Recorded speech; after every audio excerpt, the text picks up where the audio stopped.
नमस्कार, आप देख रहे हैं न्यूज 24। आपके साथ मैं हूं प्रत्युष खरे। शाम के 5 बजने को हैं। वक्त हो चला है शाम की ब्रेकिंग न्यूज का। अब से अगले आधे घंटे तक आपको दिन भर की हर सबसे बड़ी खबर से रूबरू कराएंगे। आप बने रहिए हमारे साथ।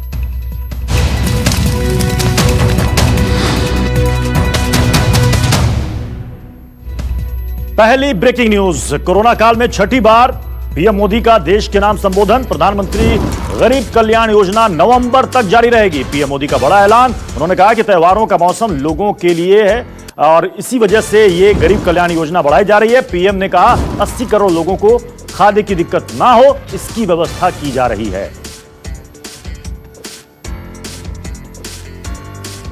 त्योहारों का ये समय जरूरतें भी बढ़ाता है, खर्च भी बढ़ाता है।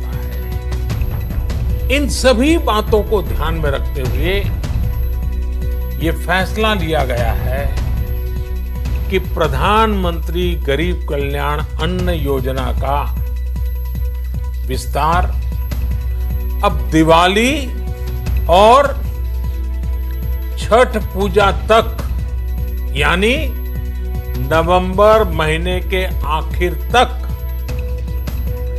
कर दिया जाएगा।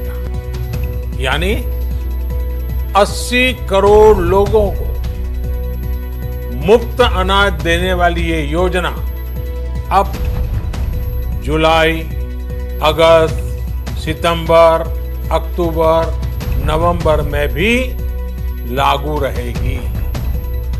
सरकार द्वारा इन 5 महीनों के लिए 80 करोड़ से ज्यादा गरीब भाई बहनों को हर महीने परिवार के हर सदस्य को 5 किलो गेहूं या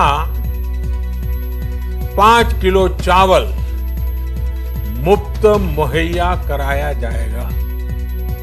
और साथ ही प्रत्येक परिवार को हर महीने 1 किलो चना भी मुफ्त दिया जाएगा। और हमारे साथ इसी खबर पर हमारे पॉलिटिकल एडिटर रमन कुमार इस पर जुड़ चुके हैं। रमन, कितना फायदा होगा इससे लोगों को? पहले सब समझ रहे थे कि 3 महीने के लिए बढ़ेगा, ये तो 5 महीने के लिए बढ़ा दिया सरकार ने।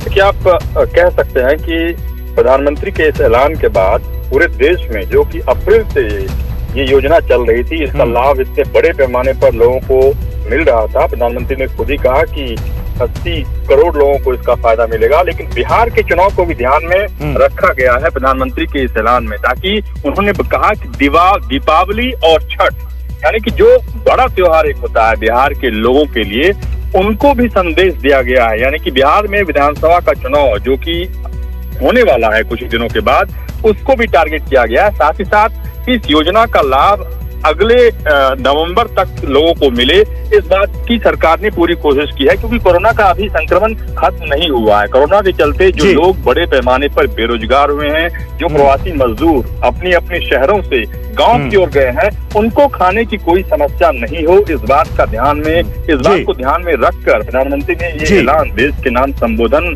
में किया है। क्योंकि कयास बहुत ज्यादा लगाया जा रहा था कि प्रधानमंत्री आखिरकार क्या बोलेंगे, लेकिन ये सुविधा आगे भी 80 करोड़ परिवार को मिलती रहेगी। शुक्रिया रमन।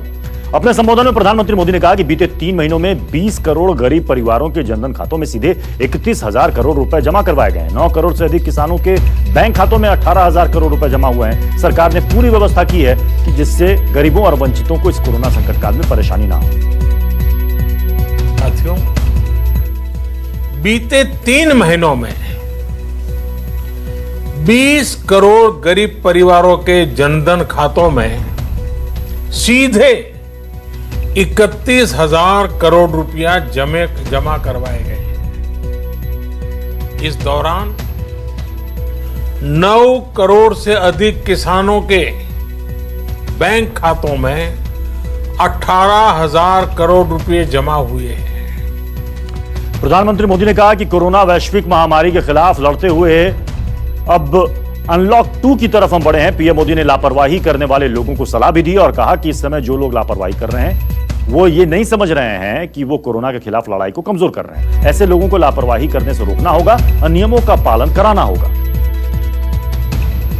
जब से देश में अनलॉक 1 हुआ है, व्यक्तिगत और सामाजिक व्यवहार में लापरवाही जरा बढ़ती ही चली जा रही है। पहले हम मास्क को लेकर, 2 गज की दूरी को लेकर 20 सेकंड तक दिन में कई बार हाथ धोने को लेकर बहुत सतर्क थे। लेकिन आज जब हमें ज्यादा सतर्कता की जरूरत है तो लापरवाही बढ़ना बहुत ही चिंता का कारण है। अपने बैठक से पहले प्रधानमंत्री नरेंद्र मोदी ने कोरोना की वैक्सीन को लेकर अहम बैठक की है और इस बैठक में पीएम मोदी ने कोरोना की वैक्सीन को लेकर समीक्षा की, जिसमें उन्होंने जानकारी ली कि कोरोना की वैक्सीन कब तक लोगों को मिल पाएगी। इसके अलावा भारत समेत दुनिया में कोरोना की वैक्सीन को लेकर भी समीक्षा की गई। कल ही कोरोना वैक्सीन को लेकर एक अच्छी खबर आई थी। भारत में कोविड-19 की पहली वैक्सीन कोवैक्सीन नाम से तैयार कर ली गई। इसे भारत बायोटेक ने बनाया और खुशखबरी यह कि इस वैक्सीन को ह्यूमन ट्रायल की अनुमति मिल चुकी है। पल्लवी झा हमारे संवाददाता इस पर जुड़ चुकी है। पल्लवी, आज की समीक्षा बैठक के बाद क्या उम्मीद लगाई जाए? बहुत ही जल्द ह्यूमन ट्रायल के साथ साथ ये लोगों के लिए भी उपलब्ध हो पाएगी 2-3 महीने में? देखिए प्रत्युष, सबसे पहले तो अभी जो प्रधानमंत्री ने जो भाषण दिया है, जो संबोधन दिया है, उसमें पहली ही लाइन उनकी यही थी कि कोरोना को लेकर लोग जो हैं वो सतर्कता नहीं बरत रहे हैं, जिसकी वजह से आप देख रहे हैं कि लगातार पेशेंट में इजाफा हो रहा है और आने वाले दिनों में हो सकता है कि हम रशिया को भी पीछे छोड़ते हुए हम और ऊपर चले जाएं पेशेंट के मामले में। तो जाहिर तौर पर स्थिति अभी अच्छी नहीं है, खराब ही स्थिति है और ऐसे में इसी को रिव्यू किया गया कि वैक्सीन को लेकर भारत कितना प्रिपेयर है। बेशक कल जिस तरीके से खबर आई है भारत बायोटेक की कोवैक्सीन को लेकर, उसमें डीजीसीआई ने जो है अभी ह्यूमन ट्रायल के लिए परमिशन दिया है, जो फेज 1-2 में होगा जुलाई के महीने में। लेकिन वैक्सीन को आने में काफी वक्त लगेगा क्योंकि और भी कई प्रक्रियाएं होती हैं। लेकिन इसके साथ ही साथ प्रधानमंत्री ने ये भी कहा कि जैसे हम देख रहे हैं कि विश्व में भी कई जगहों पर चल रहा है वैक्सीन का काम, भारत में भी कई कंपनी जो है वैक्सीन पर काम कर रही है। तो ऐसे में प्लानिंग और प्रिपेयर्डनेस ये दोनों होना बहुत जरूरी है कि अगर वैक्सीन आती भी है, फ्यूचर में अगर आती है, तो किस तरीके से किसको पहले देना है, किस तरीके से तैयार होना है, कि कौन कौन सी इसमें एजेंसियां कोऑर्डिनेट करेंगी। तो तमाम चीजों को लेकर विचार पहले से ही हो जाना चाहिए ताकि जब ये वैक्सीन आए तो सभी लोगों के लिए उपलब्ध हो और सभी का इलाज इससे हो सके। चलिए, शुक्रिया पल्लवी। अगली बड़ी खबर, चीन के और भी ऐप पर बैन लग सकता है। देश के खिलाफ काम करने वाले चीनी ऐप पर सरकार कार्रवाई कर सकती है। अभी सरकार ने चीन के 59 ऐप पर बैन लगाया है। भारत चीन को चौतरफा घेर रहा है। कल भारत ने टिकटॉक समेत चीन के 59 ऐप्स को बैन किया था। भारत सरकार ने इन ऐप्स पर डेटा चोरी और राष्ट्रीय सुरक्षा का ध्यान रखते हुए बैन का फैसला लिया है। एंड्रॉयड के प्ले स्टोर और एप्पल के ऐप स्टोर से चीन के टिकटॉक ऐप को हटा दिया गया है। हमारे साथ हमारे डिप्टी एडिटर संजीव त्रिवेदी इस पर जुड़ चुके हैं। संजीव, ये साफ है 59 ऐप को बैन करने के बाद कि कुछ और ऐप्स पर भी गाज गिरने वाली है? जी हाँ, ये समझना पड़ेगा कि ये जो फैसला लिया गया है ये कि देश की सुरक्षा और नागरिकों के जो डेटा हैं उनकी सिक्योरिटी को ध्यान में रखते हुए लिया गया है। ऐसी शिकायतें आ रही थी कि दरअसल कुछ टिकटॉक या इस तरह के जो एप्लीकेशंस हैं उसमें कुछ ऐसा सॉफ्टवेयर होता है जो डेटा को अनजाने में उठा करके बिना यूज़र की जानकारी के देश से बाहर की जो सर्वर्स है वहां पहुंचा देता है।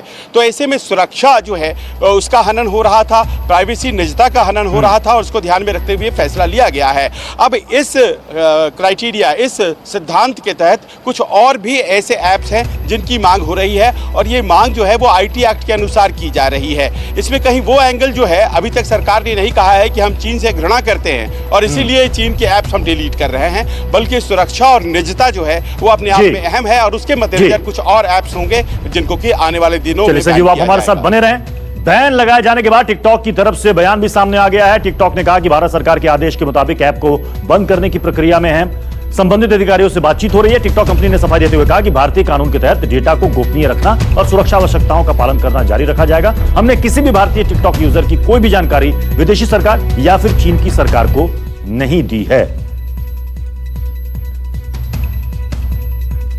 चीन के 59 ऐप पर बैन को लेकर चीन की तरफ से पहली प्रतिक्रिया सामने आई। चीन के विदेश मंत्रालय का बयान कि ऐप बैन को लेकर चीन काफी गंभीर है। चीन मामले की समीक्षा कर रहा है। चीन के विदेश मंत्रालय ने कहा, चीन सरकार ने हमेशा चीन की बिजनेस कंपनियों को इंटरनेशनल और देश के कानून के तहत चलने के लिए कहा है। भारत सरकार की जिम्मेदारी है कि वो अपने दायित्व को समझते हुए चीन समेत बाकी इंटरनेशनल निवेश करने वालों के कानूनी हितों का ख्याल रखे। संजीव त्रिवेदी हमारे साथ बने हुए लगातार। संजीव, इससे तो एक बात साफ है कि चीन भारत सरकार की इस कार्रवाई से हिल तो गया है। उसे ये लग रहा है कि जो बाकी के इन्वेस्टमेंट्स हैं, जैसे कि स्टार्टअप्स में इन्वेस्टमेंट्स हैं हमारे देश में, टेलीकॉम सेक्टर में है, पावर सेक्टर में है, इंफ्रा के क्षेत्र में है, तो क्या इन सब क्षेत्रों में भी चीन को निकाल बाहर किया जाएगा? ये एक डर जो है वो चीन को हो गया है। और जाहिर है चीन को समझना पड़ेगा कि जैसे हमारी टेरिटोरियल इंटेग्रिटी जो है, हमारी सार्वभौमिकता और हमारी सोवरेनिटी जो है वो बहुत महत्वपूर्ण है, उसी प्रकार हमारे लिए हमारी निजता भी बहुत महत्वपूर्ण है, हमारी सुरक्षा बहुत महत्वपूर्ण है। और चीन को इन सबों का सम्मान करना पड़ेगा अगर भारत के साथ संबंध को कायम रखना है। और जाहिर है कि इस धमकी के बाद समझ लें कि चीन कहीं ना कहीं ऐसे सोच जरूर रहा होगा कि कुछ सुधार किया जाए। जी चलिए, शुक्रिया संजीव। चीन के खिलाफ आर्थिक स्ट्राइक पर राहुल गांधी ने मोदी सरकार पर हमला बोला। चीन के 59 ऐप को बैन करने पर राहुल गांधी ने ट्वीट करके आंकड़ा पेश किया। मोदी सरकार पर वार करते हुए उन्होंने कहा कि बीजेपी की कथनी और करनी में फर्क है। राहुल ने यूपीए सरकार और मोदी सरकार के दौरान चीन से आयात आंकड़ों का ट्वीट किया। राहुल गांधी ने लिखा, तथ्य झूठ नहीं बोलते। बीजेपी कहती है मेक इन इंडिया, लेकिन बीजेपी बाय फ्रॉम चाइना करती है।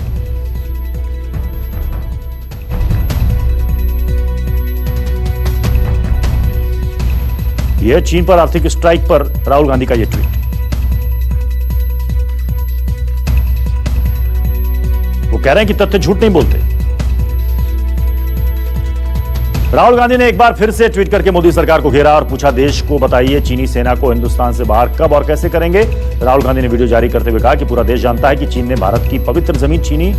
चीन ने लद्दाख पर 4 जगहों पर कब्जा जमाया। मोदी जी, देश को बताइए चीन की फौज को हिंदुस्तान से आप कब निकालेंगे और कैसे निकालेंगे। राहुल गांधी ने गरीबों के खाते में 7,500 रुपए 6 महीने तक जमा करने की अपनी मांग दोहराई। नरेंद्र मोदी जी, न्याय योजना जैसी योजना लागू कीजिए, 6 महीने के लिए चलाइए और हर गरीब परिवार को 7,500 रुपए महीना का दीजिए। और एक दूसरा सवाल, आपसे सवाल, नरेंद्र मोदी जी से सवाल। पूरा देश जानता है कि चाइना ने हिंदुस्तान की पवित्र जमीन छीनी है। हम सब जानते हैं कि चाइना लद्दाख में 4 जगह अंदर बैठा हुआ है। नरेंद्र मोदी जी, आप देश को बताइए, चाइना की फौज को आप हिंदुस्तान से कब निकालेंगे? यूपी सरकार ने बुंदेलखंड के कई जिलों में नल से पानी पहुंचाने की महत्वाकांक्षी योजना की शुरुआत की है। जल जीवन मिशन के नाम की योजना का शुभारंभ झांसी में सीएम योगी आदित्यनाथ ने किया। योजना के इस फेज में 3,622 राजस्व गांवों की लगभग 67 लाख आबादी को 479 योजनाओं द्वारा पाइप पेयजल की व्यवस्था की जा रही है। आपको बता दें कि बुंदेलखंड क्षेत्र के अंतर्गत झांसी, महोबा, ललितपुर, जालौन, हमीरपुर, बांदा और चित्रकूट के 891 गांव में पहले से ही पेयजल योजनाओं का लाभ मिल रहा है। इस फेज में बाकी बचे 3,622 गांवों को इस योजना का लाभ मिलेगा। देश के जल जीवन मिशन का पहला केंद्र बिंदु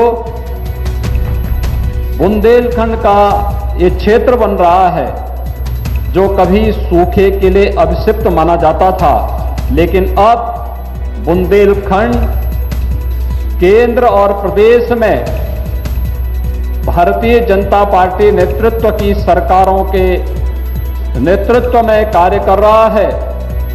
अब यह विकास से भी वंचित नहीं रह सकता और इसको विशुद्ध पेयजल से भी कोई वंचित नहीं कर सकता है। इस संकल्प के साथ आज मैं स्वयं आपके बीच यहाँ पर उपस्थित हुआ हूँ। इस खबर पर मानस श्रीवास्तव का रुख करते हैं। मानस, ये बताइए कि यूपी में बुंदेलखंड के पूरे इलाके को कवर करेगी ये योजना?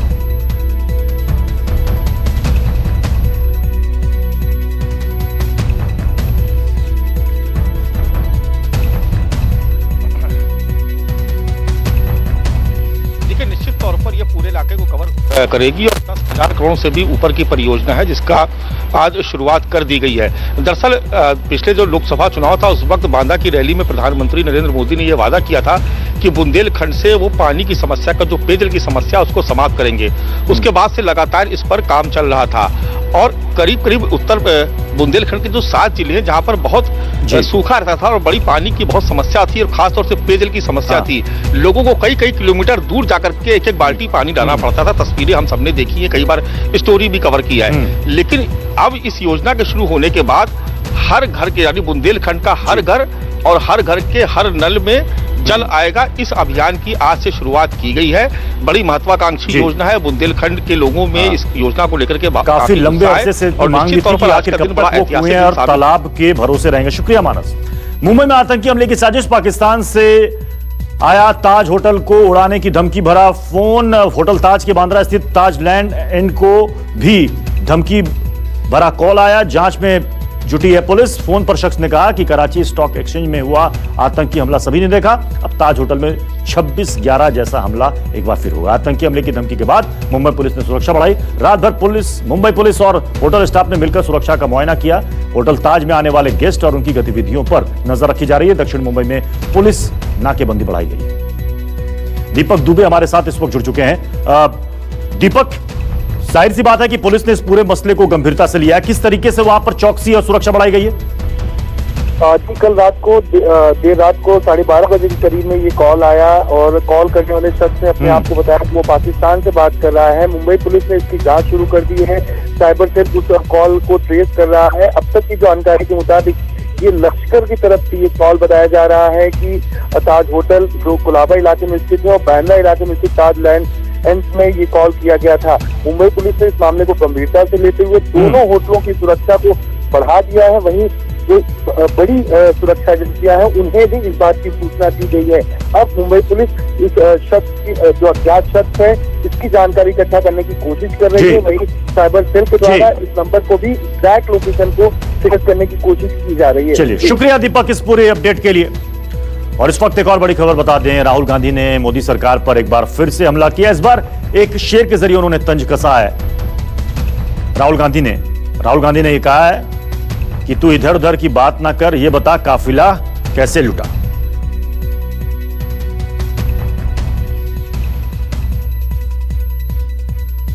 तो कभी वीडियो ट्वीट के जरिए, कभी कुछ फैक्ट के जरिए, तो कभी शेर के जरिए राहुल गांधी लगातार सरकार पर हमलावर हैं। संजीव त्रिवेदी हमारे साथ बने हुए हैं। संजीव, एक बात तो साफ है कि राहुल गांधी और कांग्रेस लगातार सरकार से सवाल पूछ रही है। इस बार एक शेर का सहारा लिया है राहुल गांधी ने। इस शेर की भी अपनी कहानी है पृथ्वी। कभी सुषमा स्वराज प्रधानमंत्री तब के मनमोहन सिंह थे, उनके खिलाफ ये शेर का इस्तेमाल किया करती थी। तो इधर उधर की बात कर बताइए काफिला क्यों लुटा। और अब राहुल गांधी प्रधानमंत्री के खिलाफ इस शेर का इस्तेमाल कर रहे हैं। दरअसल आपको याद होगा कि जो प्रधानमंत्री का भाषण होने वाला था 4 बजे, उसके पहले उन्होंने एक वीडियो ट्वीट किया और उन्होंने कहा न्याय योजना लागू करिए। अब न्याय योजना तो उस बारे में प्रधानमंत्री ने कुछ नहीं कहा, तो उसके ऊपर ये प्रतिक्रिया देते हुए लक्ष्यार्थ एक तरह से किया है प्रधानमंत्री को। और उन्होंने कहने की कोशिश की है कि दरअसल आपने वो बात नहीं करी जो सबसे ज्यादा जरूरी है। कांग्रेस को ये लग रहा है कि जब तक जेब में पैसा नहीं जाएगा लोगों को खर्च करने के लिए, लोग खर्च नहीं करेंगे तो इकोनॉमी में वो स्पंदन नहीं आएगा। और शायद यही वजह है कि वो डिबेटिंग पॉइंट जो है वो राहुल गांधी बरकरार रखना चाहते हैं। बहुत बहुत शुक्रिया संजीव हमारे साथ जुड़ने के लिए। नमस्कार, मैं हूं मानक गुप्ता। अगर आपको हमारा ये वीडियो पसंद आया हो तो इसे लाइक और शेयर जरूर करें। और हाँ, हमें सब्सक्राइब और फॉलो करना ना भूलें ताकि आप देश और दुनिया की कोई खबर मिस ना करें। तो जुड़े रहिए हमारे साथ और देखते रहिए न्यूज़ 24।